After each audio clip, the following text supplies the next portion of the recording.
Stop playing to the numbers. Stop thinking like you're a brand that's marketing yourself and throwing stuff out on the wall and hoping to wake up and see all this stuff happen. Stop doing that and start realizing that you are connected to people. You're connected to your next customer and your next customer's customer. Well, hey there, and welcome to the Direct Selling Accelerator podcast. I'm your host, Sam Hine. It's my honor and privilege to have you here with me today. And I'm guessing that you're here because you want to learn a little bit more about what to do with social media right now in 2026 to grow your business, whether you're big or small. It's the question on everyone's lips as we go into a time where the algorithm is the buzzword that everyone's using. The changes are coming thick and fast. And the question is, how do I get people's attention and use social media as an effective tool with all of this going on around me? Well, today I decided to bring in a very special guest and an even more special friend of mine, the incredible Scott Kramer, who is also known as the CEO and chief brain of Multibrain, a tech company that helps to support people in growing their businesses on social media. Scott is at the forefront of all of the changes that are going on right now. He is not only up to date with what's going on, but he has incredible insights into trends, into what's working right now, what we need to stop doing, but also what is relevant to the industry. So if you're a small business, if you're a big business, if you want to get social media to work right now and you want to know, what do I need to know that actually matters right now in 2026? This, my friend, is the episode for you. So if you want to cut through the noise, if you want to cut through the information, and you want to get some clarity right now about what you can and should do to get results, make sure you get that pen and paper out because Scott drops a ton of golden nuggets throughout this episode. We had a great chat, a lot of laughs as always, but most importantly, we left you with some tools that you're going to be able to take away and use and implement straight away. So with no further ado, I'm going to hand over to the interview with the incredible Scott Kramer, and make sure that you also go to the show notes or grab his free ebook at the end of the episode as well, so you can stay right on top of everything that's going on right now. That's it from me. Let's hand over to the interview.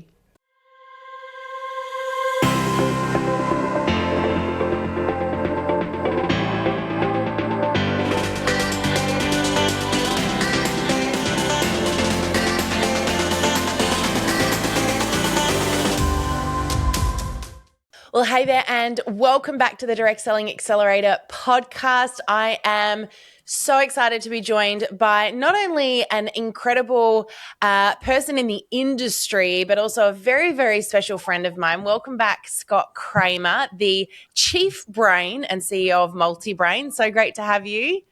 Thank you so much. So great to be here. Scott, I am super excited to have a chat with you today about some things that you're speaking into at the moment, your insights, of course, into social media, because you absolutely are an expert in this space and specifically to the direct selling industry. So whether someone's in network marketing or party plan or MLM or whatever they identify themselves as, you know what's going on in social for this industry right now. And you've got some pretty exciting ideas and trends to talk about as well today, which I'm really keen to discuss. But just before we do, I'd love to hear from you about what you think is probably the most important shift that is happening right now in social media. We're seeing lots of changes, but what for you is probably the one that's got your attention right now?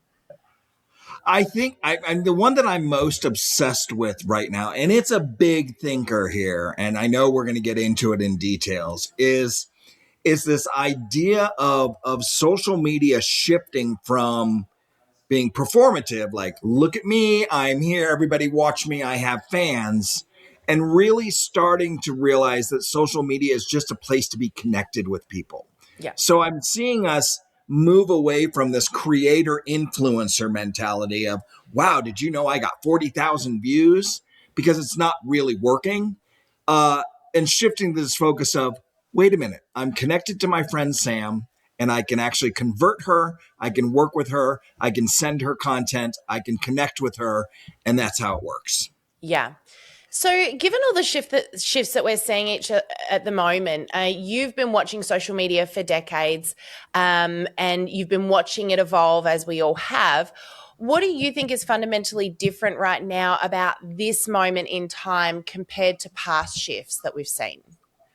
Well, if it's okay, I want to take a minute and just tell you, I believe we've been through 4 eras of social media.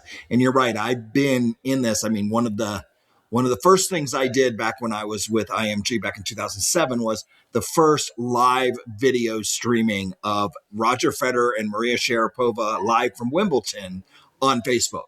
So I've been in the game since the beginning of it. It was the first video streaming on Facebook. So I don't know if that says my age more than it says I've been around. But I've seen 4 big eras. And the first one was the connection era. That was the era where it was like, oh my God, that creepy person that I went to high school with just tried to friend me. And I think all of us had that in the beginning, right? Like, I don't Yeah. want to be connected to everybody I went to high school with. Yeah. So that was the connection era, right? Mm-hmm. After that, I think became the creator era. That's when YouTube came in, Instagram, and all of a sudden, I'm creating content that people are seeing and they're being entertained by it.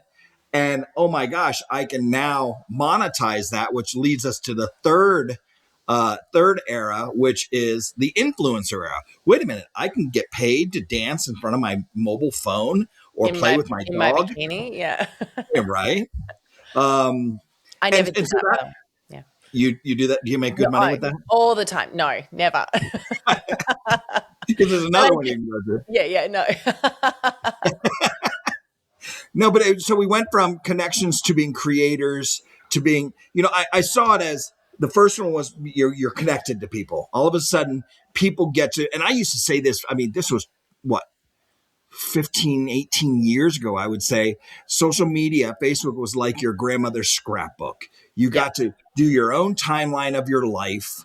You got to document what was important to you. And it just so happened the people you were connected to are able to see that. Isn't that cool?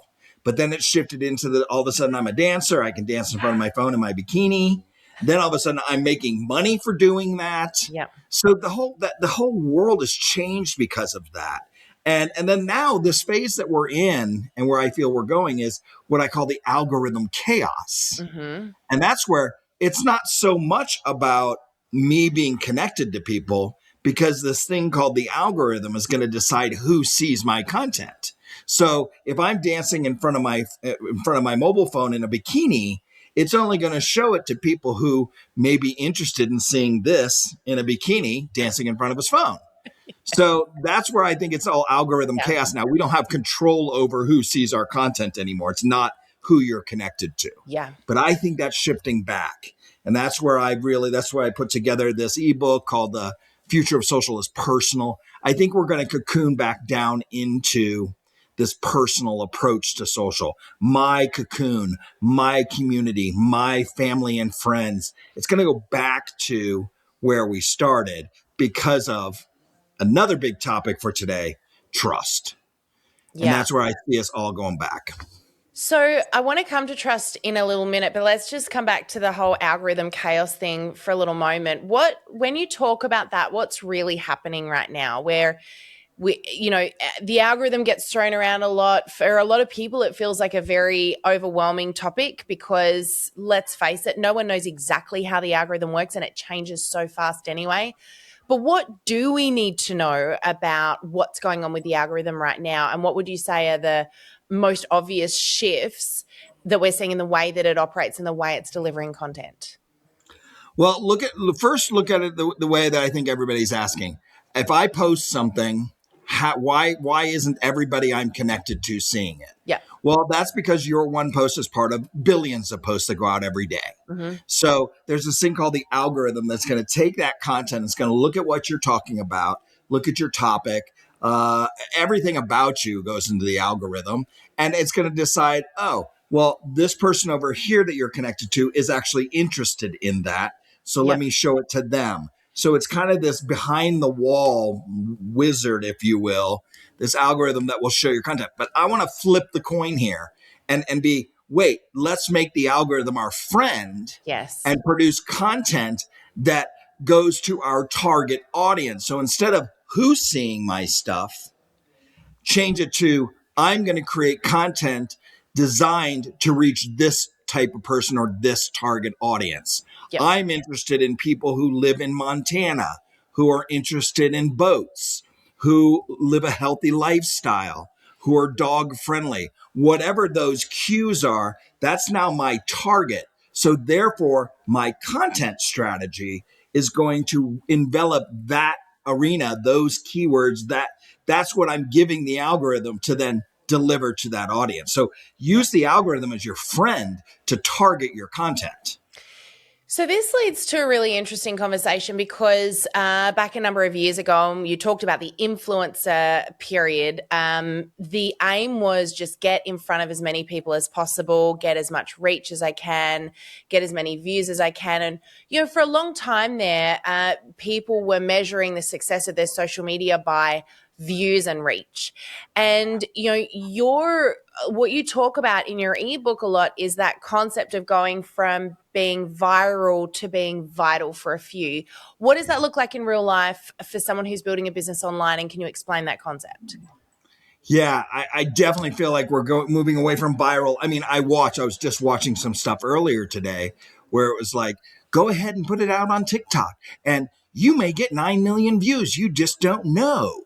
And I think it's let's throw stuff against the wall is a little Yeah. too risky. Yeah. That's like right up there in the early days of let me put my link and wake up and hopefully 10, 20 people bought something. Yeah. It's just not viable. Yeah. I believe that with this layer of trust, which I know we're going to get to, that what you want to do instead of being viral and throwing against the wall and hoping 20,000 people see it is not as valuable as being vital to maybe 10 people Yeah. in your community with something realistic and something really that you could have a one-on-one conversation and you can convert it, you can close the deal, you can communicate, and you can connect. Yep. That is way more valuable than 50,000 people seeing my video of my dog running down the hill. Right. And this is also that relevance thing, right? Just because people watch it doesn't mean you should post it. So, you may have a really cute dog, but is that going to help you connect with that small group of people who are going to be your perfect customer or your perfect team? So if reach isn't the primary goal anymore, and that's not the KPI or the key performance indicator that we should be looking at, how should people redefine their success on social media and measure that progress? Like if I'm not looking for that reach number, how do I know if social media is working for me, and where do I aim? Where do I, steer my ship, so to speak, when it comes to social media if it's not reach? Connections and conversations. I love it. That's it. Yep. One of the things I've been talking about a lot, Scott, and I know you and I have spoken about this a little bit, is this shift in the algorithm at the moment towards conversation loops, and that it's not just looking for passive content that has passive interaction. It's looking for meaningful interaction that leads to conversation loops into inboxes, right? So we're seeing, reward for, ironically, being social again on social media, right? Right. Yeah, and it's also, this idea of a connection is then building a relationship. I Yep. mean, come on, this is kind of at the core of us human beings, I isn't know, it? You right? connect with somebody, you communicate with them, and then you build a relationship with them, and then you can sell them, right? Yeah. So this idea of where all these marketers that are just slapping content out there with links and hoping it works is what's causing so much disappointment. Because what is really amazing, and never in the history of the world has this been a better time for you to be able to build a business, because you have all these tools that are free. They don't Mm. cost anything. You're not running ads to get somebody to click your link. All it takes is you to understand that connection and that conversation is going to lead to more. So what you're saying, this conversation loop, and even just having this conversation, if you're doing it publicly, answering a question, going back and forth, you're opening that up to other people to see that and then participate. Yeah. There is the definition of social.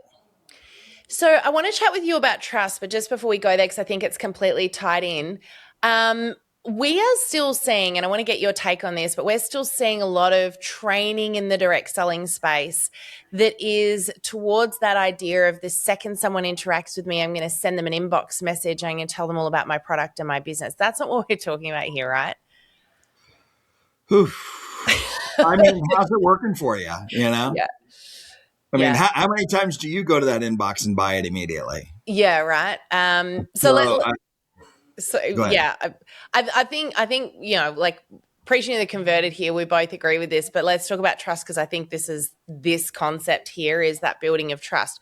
Why do you believe that this has become the real growth strategy right now, and what behaviors are building trust at the moment on social media? Well, look here. I mean, this trust has, even since I started saying in, whatever, 6 months ago that trust was the key word of 2026. And it was the most important. I can't tell you, like, compound that times 1,000 Yeah. with what's just happened in the last couple of months since the beginning of this year. The reality is that you can't expect, I think a lot of people in direct selling specifically are taking kind of what they knew from marketing 101 book that they took in college or learned when they were a kid, put a message out there and hopefully people react to it. That's why advertising works. That's what the marketing is idea, create one message and get a lot of people to see it. Mm, Well, in a world where we're not even in a one to many anymore, we're in a many to many where it's just a bunch of chatter out there. Now I want you to throw in the algorithm that's deciding who sees what in this chatter, and then throw in the bots, the AIs, the fakes, the clickbaits, the lies, the false account. You throw in all of those layers, the scams, the mm-hmm. hackers. You throw in those who are now like probably taking over. I mean, that's how it feels for me. Yeah. um, when you throw all that in, all of a sudden, I don't trust answering my phone anymore. Mm, I don't trust half the stuff on my newsfeed anymore. I literally, what I do now is when I see a salacious headline, like you're not going to believe what happened to so and so, and they just got arrested, I don't click the link to see the article because it's baiting me into something. I look at the comments, and somebody now, thank you to real people, says, don't waste your time. There's nothing in there. I look at comments. I don't look at articles. I'm too afraid to click links anymore. So yeah. how are you going to sell if nobody believes? Yeah. That's where trust comes in. And you and your community, I trust you. I would trust anything Sam sent me. I would click on your links because we've developed a relationship. And Yeah. that's how we have to look at social. You bring up a really good point, and this is another reason why I think the comments are the key, right? It's not the post you create as much as it is the interaction that happens under that post because I do the same thing, Scott. If I see a post and I'm like, is that real? I'll give you an example. Like, our beautiful daughter Addie, and she is right into Frozen right now.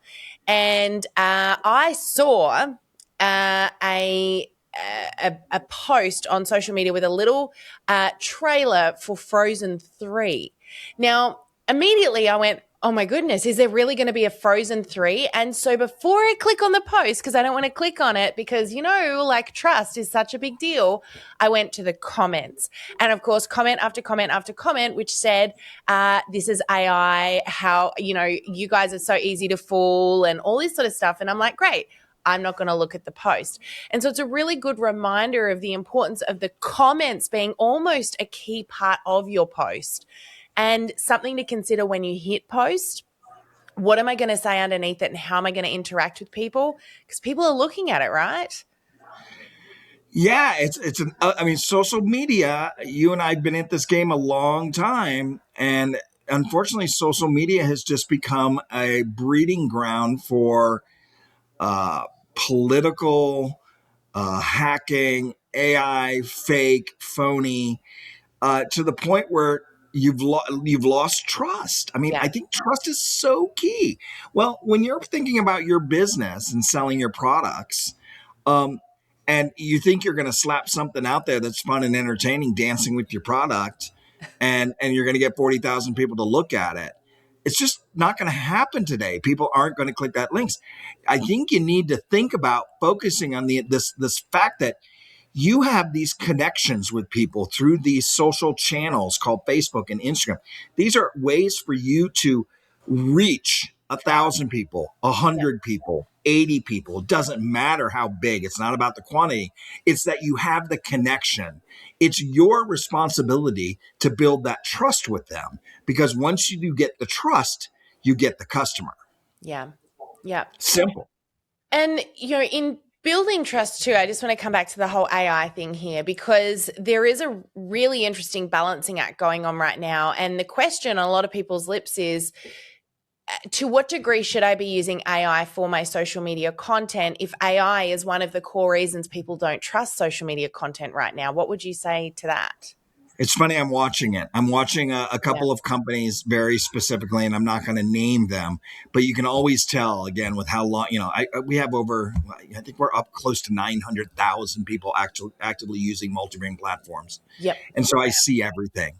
Yeah. And I see this, like I see a couple of companies where obviously one leader taught somebody about an AI tool that all of a sudden makes them look super perfect in their gear and playing sports and doing all this stuff. And it's just this false sense of, I mean, Yeah. it's fun. And I know these people and I know that that's AI and it's not really them, but they're having fun making the content. Yeah. But I think that's it. I think it's very one dimensional. I think it's like, Yeah. oh, isn't that cute? She found a new AI app to make her dancing. And all of a sudden she's dancing on a yacht when we know she's really not. Yeah. You get that? Yeah. You're right. I kind of lose the trust a little bit. I'm certainly not clicking a link, even though I know this person. I'm really just entertained, honestly. So Yeah. I have mixed emotions about AI, because AI is entertaining. It's fun. But it's Um, also giving new meaning as well to that highlight reel. I've talked to you about this before, and I think, and we're going to talk about vulnerability in a moment, but the highlight reel of everyone's life isn't what people are wanting to see, because when I see when I see the highlight reel all the time, when I see, the version of you that I just feel like I can never be, it doesn't lead me to think I can do this, I can be in this industry, I can build this business. It leads people to feel maybe less than. And AI typically isn't used to be human and real, it's used to perfect, right?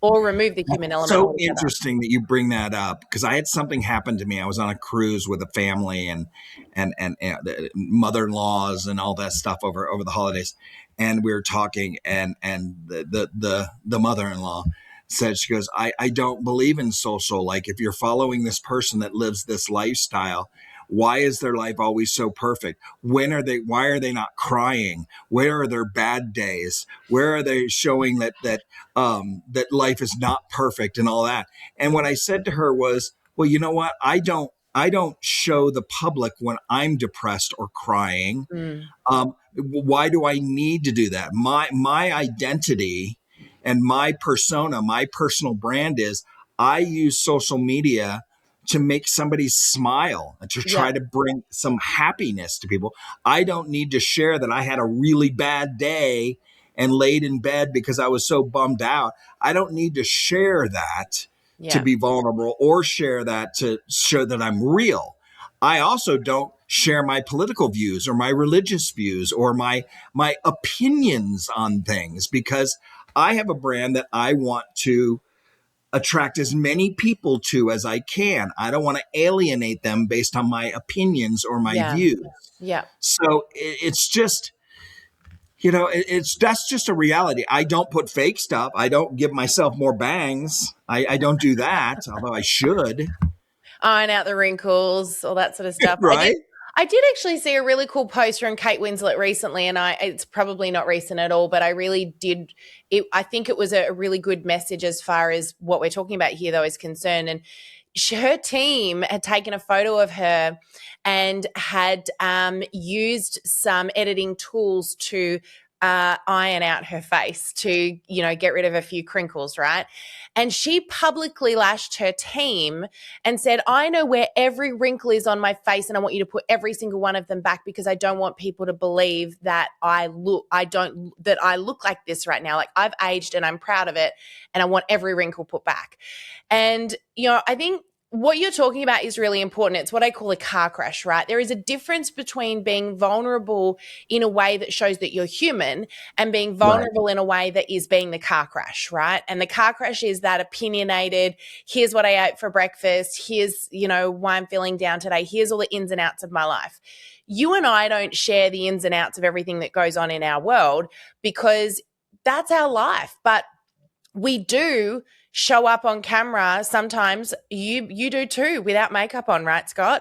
Or when you're out for a walk or you're off sailing on a boat or you're doing something that isn't perfect, it's that picking the camera up and hitting record or taking that photo and sharing the moments that are not the perfected, okay, I have to go and do my hair and do my makeup and get into a setting and record a perfectly scripted conversation. And that I guess that's what I'm talking about when it comes Yeah. to the vulnerability. It's the just be you, just hit record, just go. And if that's the version of you that has the creases or that doesn't have the makeup on or hasn't brushed their hair or, happens to be out rolling around with the dog or the kids or whatever it is, that's what people want to see because that's what they can believe is human, right?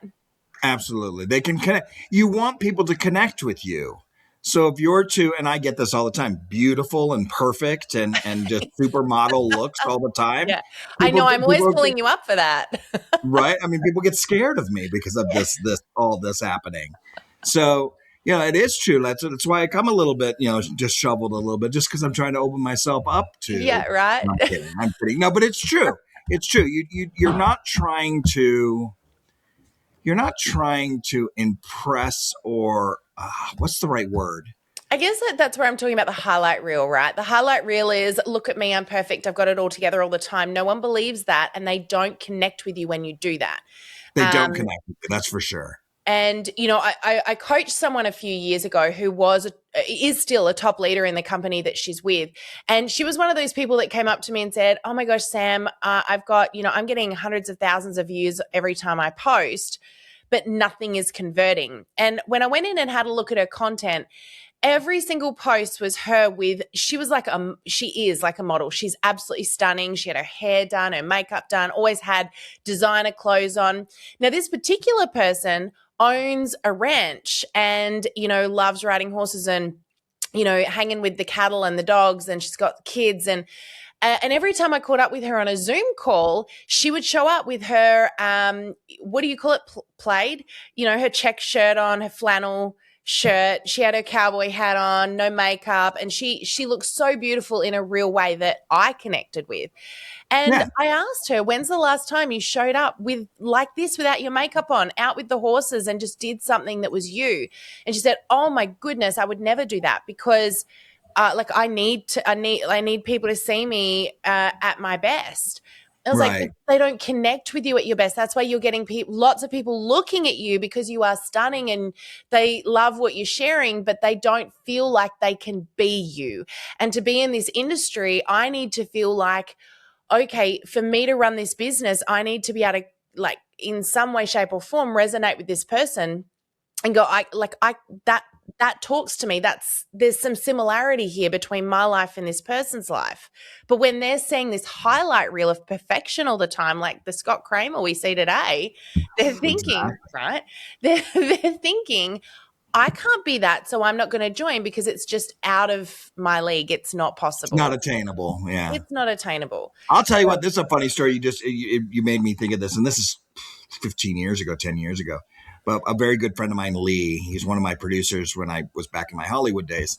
He does a lot of music videos for major bands and whatnot, like you would know them. And he was hired to do this one. He got a huge budget, hundreds of thousands of dollars, created this beautiful, polished music video, threw it out on YouTube, and got 5,000 views.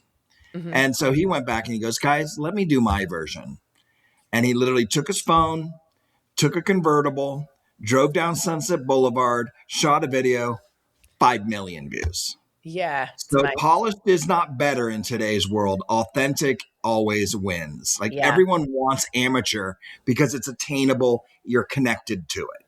Yeah, Um, it's really, really, actually, really similar story to this. You would know Charlene Johnson. She's pretty big on social media still to this day. But Charlene was kind of the original workout. What do you call them? Like she did like the living room video workout videotapes, right? right. Back in the day, everything was very produced and very perfect. And she was, making millions and millions. The companies doing this were making millions and millions. And all of a sudden, social media came into play and the videos just weren't doing so well anymore. Like the VHS tapes that you bought, that was kind of a thing of the past. And so she did pretty much the same thing as your friend Lee and said, "Look, guys, let me just try something." And she grabbed her phone and she recorded a workout in her living room using just her phone. But she was kind of real. She was like, "All right, I'm getting ready." And she just made it feel like a normal person was doing this, which it was, but it was less perfect. And Yeah. it went completely viral. And that was kind of the start of a whole new way of doing this stuff. Um, Yeah. and you watch her today, everything she does is just her recording herself on her phone, and it goes crazy. But it's that real. And I think that's kind of the point we're trying to make here, right? Yeah. It's about, you're not trying to impress.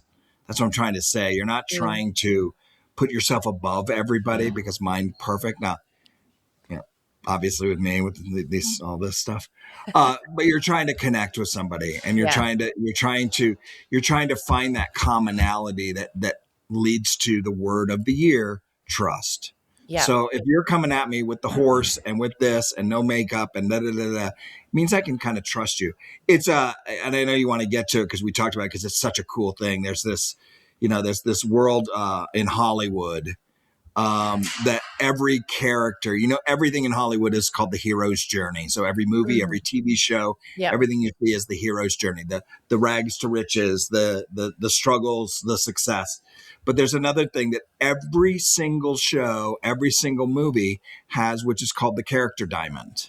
Hmm. And the character diamond is what is with every character in every show you see, they have four pieces of the diamond. And they build that out in the script because it's a way to get you to fall in love with that character. Yep. Did you ever watch Friends? Oh, yes. Are Okay, you so what was kidding? your I'm, favorite I'm an character? 80s baby. I grew up with it. Who was your favorite character? My favorite character, probably Rachel. Okay. And I bet I could tell you the reasons why you liked Rachel, because that is her character diamond.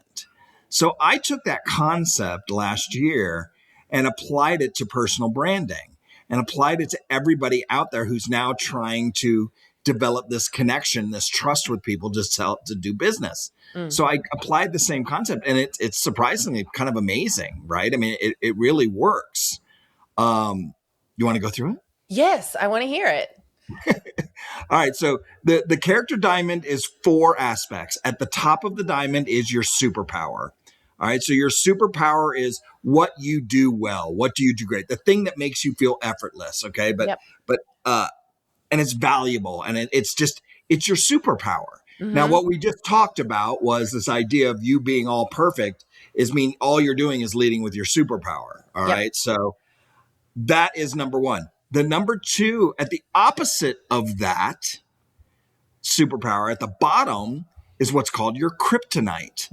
Where are you vulnerable? Where are you not so great?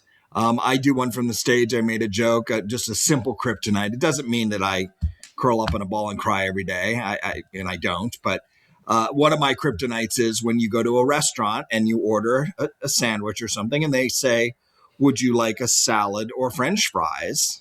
One of my kryptonites is I try to say fries, and I can't say salad because I'm addicted to French fries. So that's one of my vulnerabilities. It's why I'm a little chunky. I love eating French fries.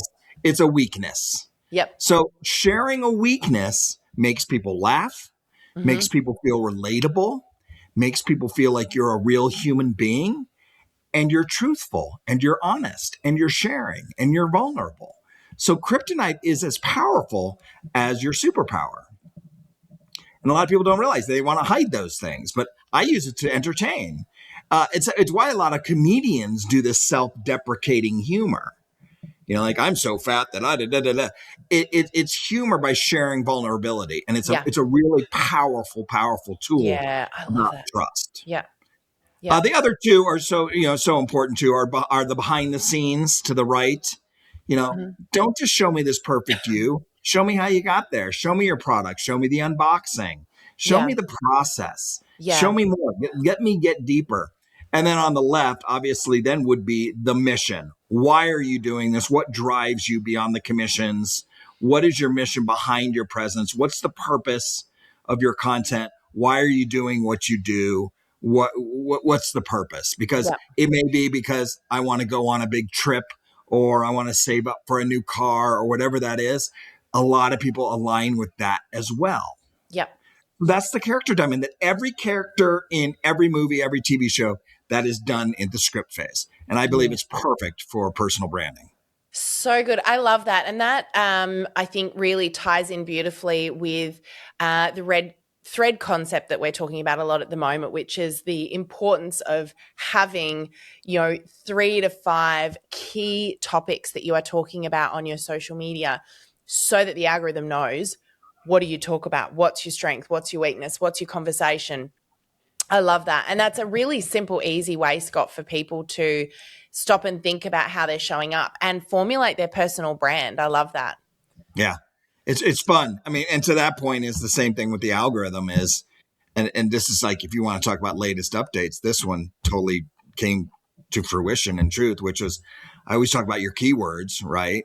So keywords would be, what are my 10 words that define my personal brand? Yep. And what makes me me? This works twofold. So the ones I show, I've already told you: Montana, lake, boats, dogs, wine, healthy living, et cetera, et cetera. So these are my keywords.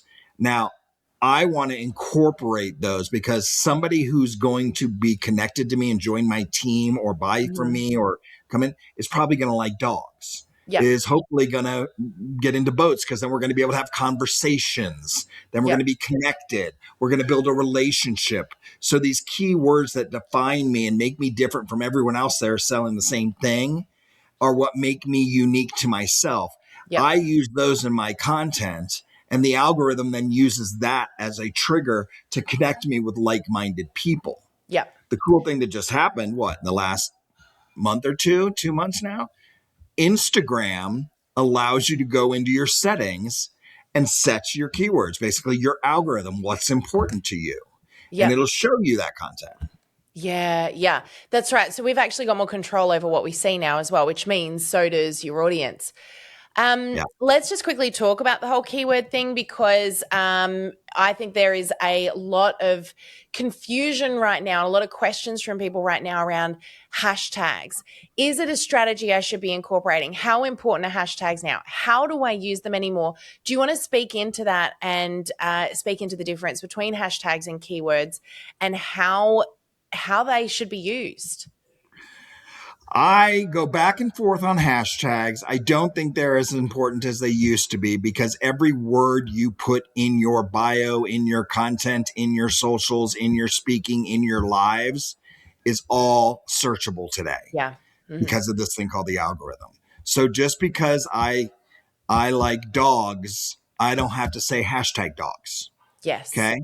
So I don't think you need that. Now, why are hashtags valuable? Hashtags are viable for when somebody out there is proactively searching for something. Yeah. Like, I am interested in Montana. So the first thing I'm going to do is go hashtag Montana, and I'm going to Perfect. see content from Yeah. people who put hashtag Montana. Yeah. So it's a search tool now for the person looking for something. Yeah. Okay. Where an algorithm, where the keyword is more behind the scenes, how content. Like, I just post about living in Montana. The algorithm is going to show that person looking for Montana without me having to do anything. So it's much more powerful. Yeah. Yeah. And this is where I think, overthinking hashtags probably is a little bit of waste of time right now, because as you've just said, it's a very small portion of people that are going to do that. So if you're going to use hashtags, make it very specific. So gone are the Yeah. days where you put 15 to 30 hashtags because that's the only way you're going to get found. We know that the platforms are not pushing posts out any further because they have hashtags. In fact, it may go the opposite way now if you are doing 15 to 30 random hashtags versus 3 really strategic ones occasionally. So, coming up with those 10 words really important, right? And on Yeah. that, do they need to be about their business? I guess that's the other thing people No. are probably wondering, because you've just said a whole lot of things that had nothing to do with business. Yeah. So, It's my conversations. yeah, yeah, I love it. Yeah. I don't want to sit here and sell that you sell me some potions or lotions or pills. I don't need to hear that. That doesn't define you. Yeah. You live a healthy lifestyle. You love traveling. That's what's going to connect me to you. You don't have to go in and say I'm selling this product. Well, you want to join? You want to join? I mean, that's annoying. Mm, I love products. I love skincare. I love nutrition. All of that. It doesn't define me. It's not the conversation we're going to be having every day. If you yeah. want to get to know me and make me a customer and ultimately a team member, we better connect at a different level. Mm-hmm. Yeah. So let's just really quickly touch on relevance for a second. You talk a bit about repetition and relevance, and you've talked about the diamond. And then the 10 keywords. So these are all part of your personal brand. But when it comes to there is a point where, of course, the things on that diamond and the keywords that you're using also need to have a relevance to the audience that you're targeting, right? Because it's not being fake, it's not creating something that's not real, but it's like, well, if water skiing is something that is not relevant to my audience but is part of my life, I can share pieces of it, but it might not be a consistent part of what I repeat on my social media. I might want to put a focus elsewhere, right? How do you feel about that? What's your opinion on that? I mean, I think what's relevant to you is what you're sharing with your life. I think the more you're opening yourself up, the more relevant you're becoming to more people. Yeah. Yeah, water skiing may not be everybody's cup of tea, but it is going to be interesting to other people. Yeah. And if you start to apply water skiing into this idea of living a healthy life and getting good exercise Mm. and being a good mom, you can tie that story into relevance, Yeah. right? And Yeah. if you can lead that storytelling into different ways, you don't want to do everything with water skiing because, a lot of people don't know what water skiing is. So Mm-hmm. that's just one aspect of your amazing personality. But let's just talk about that amazing. No, no, no. So, You go for it. You are amazing. yeah. Thank you, Scott. I'll pay you later. But the thing that you just said there, I think, is probably the most important part, and that is, how do you make it relevant? So I can talk about social media, but how am I tying it in? And sorry, social media. I can talk about water skiing, but how am I tying it in? And the reason I bring this up is, I had someone say to me a few months ago, you know, if I see a cute picture on social media or a meme or a picture of a koala that I think is really cute, should I share that? And my response to that was, how is it relevant to you and your audience? And if you can tie it in to make it relevant, hey, this reminded me of blah, blah, blah, blah, blah, blah, blah, or tie it into the diamond or tie it into your red thread, your conversations, then it has a relevance. But if you're just posting it because it's cute and you're just randomly throwing spaghetti at the wall right now and waiting to see what sticks on social media, and you saw this cute picture, so you figured you might share it, that's not a reason enough, and it's not relevant enough for you to post. What are your thoughts around that style of, hey, this was fun, this was cute, this made me laugh, I'm just going to throw it on my feed? And make it relevant. You're Yeah. right. Yeah. Just find a way to make it relevant. Yeah. And you can do that. Just why do? And here's the easiest way to tell me correct me if I'm wrong, because I know you love this strategy. But tell me if I got this right. So you see this beautiful what was it, a koala bear, Koala bear. Yeah. They're not panda bears. bear? They're just koalas. They're just koalas. They're not koala bear. The Aussie comes out. I know. Yeah, it had to at some point. By the way, one of the funniest conversations that Scott and I ever have is always about the things that we say differently. Right. What did I Well, say to you at the start of this call? Don't get your knickers in a knot. And you just looked don't at get me like I was going don't crazy. get your knickers in a knot. And I was just looking at how you were talking about people like post, say, oh, I posted that once, I can never post that again. I Yeah. found my British saying for that, which is this: today's news is tomorrow's fish and chip papers. Oh, yes. Right?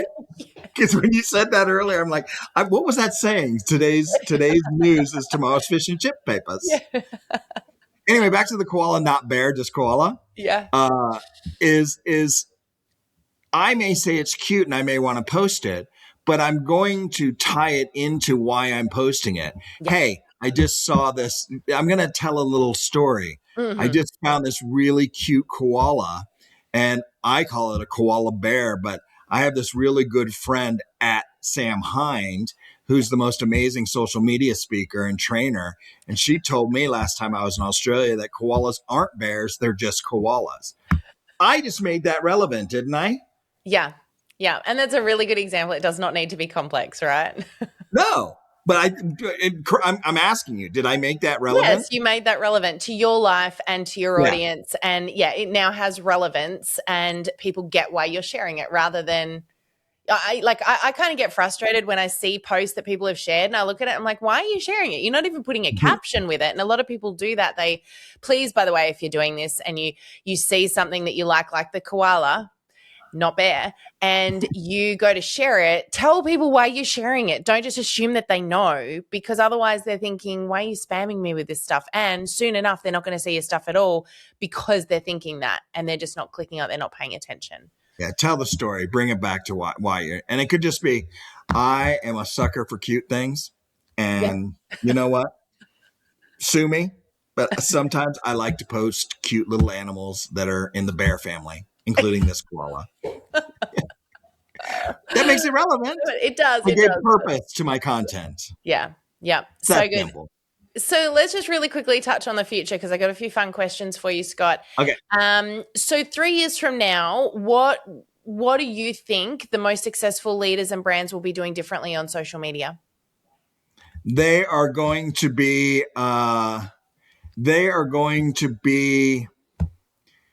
And I don't even think 3 years. I think in the next year. I think in the next couple of years. There's a couple of big things happening right now. And it all goes back to, this is what, like, we're talking about, this is the core of my training of trend forecasting. Yep. Takes me back to Faith Popcorn in the 80s. And she had this concept in the 80s about cocooning, about Yep. how we're going to cocoon in, about how the internet allows me to experience India without having to go to India. Okay. I can watch videos. I can learn. I can see reality. I can see news. I can see everything I want. And we're all going to cocoon in. And what I'm going to see happen with social is that we're going to start creating our own social networks, our own communities of trust that Yep. not anybody can get into. You're not going to be sitting around watching, well, maybe you still will, watching dancing reels. But when it comes to your business, it's get that protected. And I'm not talking a Facebook group. I'm talking your circle of trust. Mm-hmm. And trust is going to be the biggest KPI. Yeah. The other big thing that's going to happen, and Gary Vaynerchuk just talked about this today too, is we're going back to 1850. We're going back to, let's go bowling.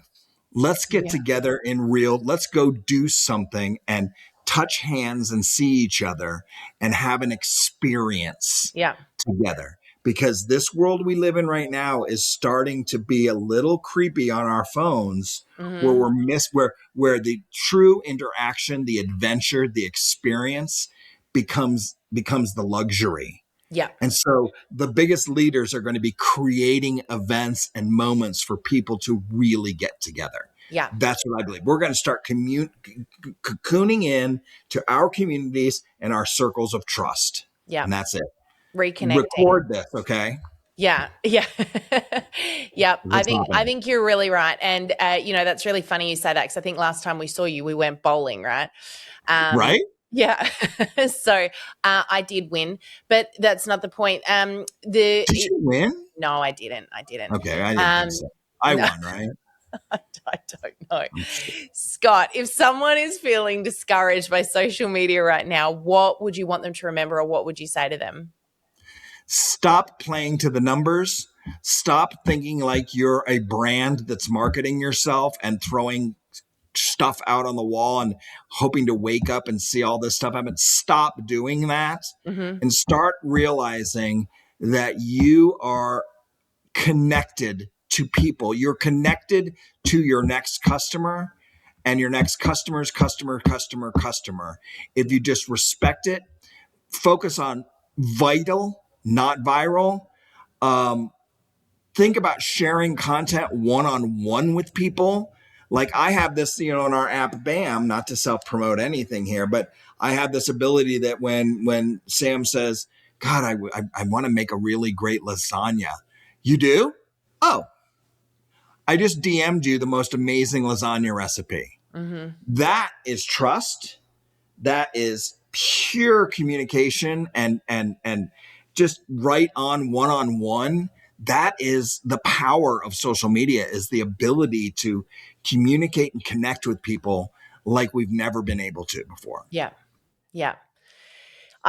I think that's a big weight off a lot of people's shoulders, or at least it should be, because we all know how to human, right? We all know how to connect. We know how Yeah. to converse. And I really believe that we've been overcomplicating social media, and we're going back to an era of simplicity. I really think that. And gets me excited. So I'm hoping it gets our listeners excited too. I said this to a CEO of a big global company because they kept saying, well, we just go to our top 200, our people that are doing social the best, and they get to train everybody else. So we just get them. I'm like, you know what? And what I called this, I did an article last year called the other 90% or something, or the 90%. Yeah. And it was like, hey, just because one of your people is really great at producing reels and editing videos and creating original content and doing all of that, doesn't mean everyone else has to go learn that to be successful. Yeah. In fact, it couldn't be more untrue. Yeah. Yeah. Uh, don't, I always think about the 90% that doesn't, I don't like creating reels. I don't like I don't mind talking to you, but I don't like creating all that content. And I'm getting myself to a position where I don't do it as much as anymore because it's not me. I'd rather just be truly who I am. Yeah. And I'm still connected to a lot of wonderful people, and I still use social for the success of my company. I don't have Yeah. to dance. Yeah. Yeah. Great. Awesome. Oh, I'm a good dancer. Yeah. And I guess that's the really important thing to remember here as well. When you're doing things because they're trending, because people are telling you to do it, people can smell the sell. They get that it's not you. They get that you're not showing up authentically. They know you. They get to know you. And even now when Greg and I show up and we do something that is sort of on a whim and fun and different, recently I was listening to a song in the car on the way home, and it was an Adele song, and I went, I'm pretty sure that those lyrics that I have been saying in my head for all this time are not the real lyrics. So I went home and I played the song for Greg, and I was like, what do you hear her say? And he heard what I had heard. And so we decided to just— What is it? I can't even remember now. It's in my Instagram. You'll see it there. But we danced to it in the most quirky us kind of a way, and put the text on the screen of what we heard, and it became an earworm for a bunch of other people because they're like, oh my gosh, I can't unhear that now. That's what I'm going to hear. And the whole point was it was in a moment. It wasn't perfected. We didn't edit the video. We literally just hit record to the music, and we sang, although you didn't have to hear us sing because I didn't put our audio with it. And I just put the text on the screen. And what was hilarious was that in the moment also created a whole nother fun experience, because behind us, Levi had seen this going on and jumped onto the dining table and was literally dancing in the background of the video to what we were doing and photobombed it. And so it just became this perfect, imperfect, stupid video that was so us, so human and so imperfect in every way. And it just went crazy. Everyone loved it. And the point is that when you're being yourself and you're being true to your personality, your character, who you are, what you care about, That's what shines through. And that's where people go, oh, here she is. Here he is. They've shown up Right, finally, right, right? right. The So, other cool thing, just so you know, the other cool thing, and I see this and use this all the time, yeah, you're just being you, because while you were saying that, I can't tell you the thousands of people that have said, but Scott, what do I post? What mm, do I do? And it's like, just do you, mm. which is easier said than done, honestly. Look, But it still takes thinking, right? It's not a matter of, oh my gosh, I just know exactly what to do. It takes a little bit of practice to know, but at the same time, you can get creative. the flip side of it, and not the content creation side, but the connection side of Mm, this, I'll never forget. This was back in my LA days, and I'm friends with this girl, Amy, wonderful friend. We worked together. She was my client somewhere many years ago. Anyway, she had I helped her get into Warner Brothers to get a job, and then I hadn't talked to her for 4 years, but I was connected to her on Facebook. And even though we hadn't talked, and I didn't try to sell her anything, and she's not selling me anything, I ended up going over to Warner Brothers 4 years later and ran into her. That I was, that I told her I was going to be there. Gave her a big hug, and the first thing I said was, "How's your cat?" And mm, she's like, "How do you know this?" Well, she had posted that her cat got out the window and she was late to work because she had to find her cat. And oh my God, it was the funniest story. The cat was, she just shared a little bit of her life. But yeah, what it did was the connection we have and being connected to that person came through 4 years later, or me just seeing her and being connected to her. It yeah. allows the relationship to be more trustworthy, more real, more human Mm, for anything I ever need. Does that make sense? I mean, yeah. it's that It's a you don't have to look at social as it's my selling tool. It's your yeah. connections. Yeah. And it's a good reminder not to forget things too. Like, I get that we forget things, but when you see something that someone says it's clearly important to them, and that person is someone that you know you need to stay connected with, make a point of remembering it or writing it down or coming back to it, because when you come to someone and it does come to be time to talk to them about your product or your business, and you're tying it in with what you know about them because you paid attention, that person knows that they're seen and they know that they matter, versus you blanket ruling it and just sharing the same script with everybody. When you're going in and you're saying, hey, I know that you are looking to go for a holiday next year with your family because you've been talking about it. I've got a really cool way for you to organize yourself, or I would love to show you how you can earn a little bit of extra income because that's what I did. Again, tie it back, make it real, make Brilliant. it personal, right? So Absolutely brilliant. that is so much more powerful than, hey, I've got this really cool business idea I want to share with you, right? They're going to pay attention when they know you paid attention. So Right. yeah, it's I a love good that. That's example. I like brilliant. that. Yeah. Yeah, that's a really good one. So, Scott, I've got 4 fun questions for you just before we wrap up. Because again, Okay. like, we could chat all day. We often do chat all day. So we're gonna You do. yeah. So let's tie this up with a neat little bow. I want to know, first of all, what's your book of the moment? Oh, good one. Well, as you remember, because you wanted to join me, last fall we were in London and then we went to Prague, Uh-huh. right? We were a speaking gig in London, went to Prague, which is on my bucket list. And the night we were in Prague, we went up to this castle, and they were doing this huge event up there. Well, Yeah. the event happened to be for Dan Brown, who's the author of like the Da Vinci Code, Yes. those books, all those books. And Mhm. it was for his book called The Secret of Secrets. And that's what I just started reading. It's about Prague and the underground of Prague, and the Oh. city I love so much. So The Secret of Secrets by Dan Brown. All right. That sounds like that needs to be my next It's holiday read. good. It's good. It's I good. like it. All right. Next question is, if you could have a superpower, any superpower, what would that be and why? Oh my gosh. My superpower would be to know what I know now 20 years ago, to be a Oh. futurist, to be Hmm. able to like I'm watching, I just I I come from I worked at the LA Times when I was in my 20s or whatever, and I had the opportunity to go work at this little company as one of the top first 10 employees called Yahoo, and I Oh, didn't go because I didn't want to move to the Bay Area. So I wish I had Same thing with known. YouTube. Same thing with broadcast.com and Mark. Be like, All here the it is. I'm going. I know. I wish I had a few. I know I can predict trends and see what's happening down the road, but I wish I like with AI and stuff like that I could capitalize on it better. That Yeah. would be my Yeah. superpower. I love it. And your favorite quote, Scott? My favorite quote. Well, my favorite quote is the one on my page. It's with me for everywhere, forever, forever, ever. It's Howard Jones, who's a music artist from the 80s child. Hope you find it in everything that you seek.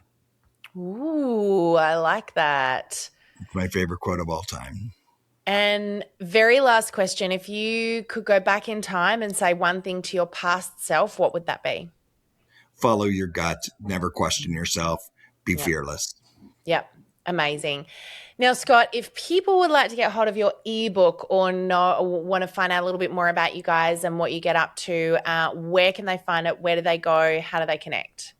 They can get the ebook for a while now. It's still available. We've had over 20,000 downloads, so that's good for us. It was just a little ebook. Nice. I'm putting together my thoughts. And you can go to multibrain.net/ebook. Awesome. And we'll put that link in the show notes as well for people so they can grab that there in case they missed it. But that was Happily free. Multibrain.